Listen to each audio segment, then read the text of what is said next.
Assalomu alaykum aziz onalar va bo'lajak onalar. Bugun biz juda muhim mavzu chilla davri haqida gaplashamiz. Chilla bu yangi tug'ilgan chaqaloq va uning onasi uchun juda muhim bo'lgan 40 kunlik davrdir. Bu davrda ona va bola o'z sog'lig'ini tiklab, bir-biriga moslashadi. Keling, chilla davrining ahamiyati, uning asosiy qoidalari va xalqimizdagi urf-odatlar haqida batafsil gaplashamiz. Chilla davri nima va uning ahamiyati? Chilla bu tug'ruqdan keyingi 40 kunlik maxsus vaqt bo'lib, u ona va chaqaloq uchun tiklanish davri hisoblanadi. Shu davrda ona organizmi tug'ruqdan keyin o'ziga keladi, chaqaloq yangi muhitga moslashadi, onaning suti kelishi va chaqaloq emizish jarayoni yo'lga qo'yiladi. Infeksiyalardan himoyalanish va tinch muhit yaratish muhim hisoblanadi.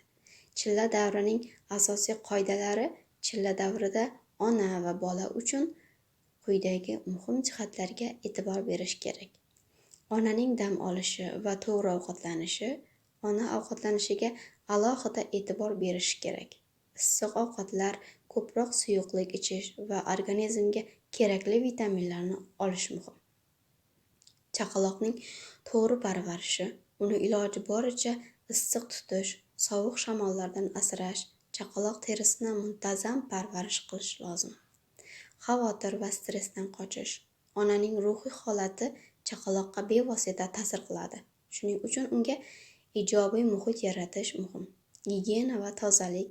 Onaning ham, chaqaloqning ham gigiyenasini jiddiy e'tibor qaratish kerak.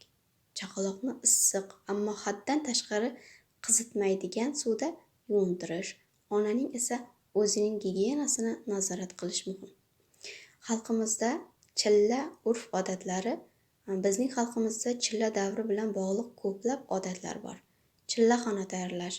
Tug'ruqdan keyin ona va chaqaloq uchun maxsus xona ajratiladi. Bu xona toza va iliq bo'lishi kerak. Chilla chiqish marosimi. 40 kun to'lgach chilla chiqish marosimi o'tkaziladi. Bu marosimda chaqaloq va onaga yaxshi tilaklar bildiriladi. Maxsus taomlar tayyorlash. Chilladagi ayol uchun suyuq va quvvat beruvchi taomlar, sho'rva va maxsus ichimliklar tayyorlanadi. Chaqaloqni nazardan asrash.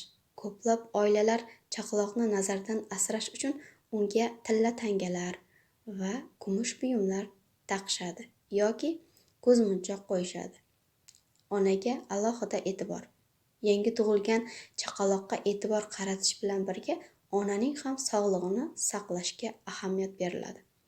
Unga ruhiy va jismoniy yordam ko'rsatish juda muhim. Chilla davrida keng tarqalgan xatolar, ba'zan chilla davrida ayrim noto'g'ri odatlar ham uchraydi.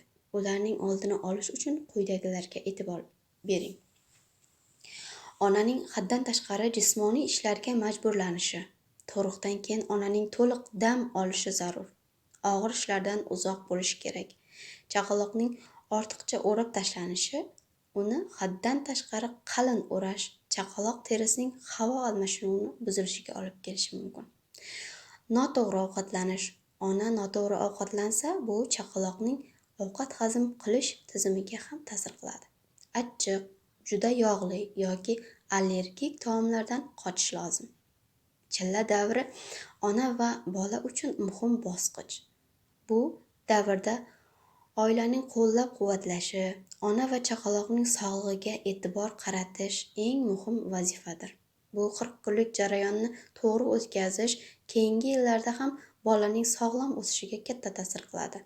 Aziz ayollar, agar siz chilla davri haqida qo'shimcha savollaringiz bo'lsa, izohlarda yozib qoldiring. Videomizni yo'qotishni va kanalimizga obuna bo'lishni unutmang. Keyingi videolarda yana qiziqarli mavzular bilan ko'rishamiz.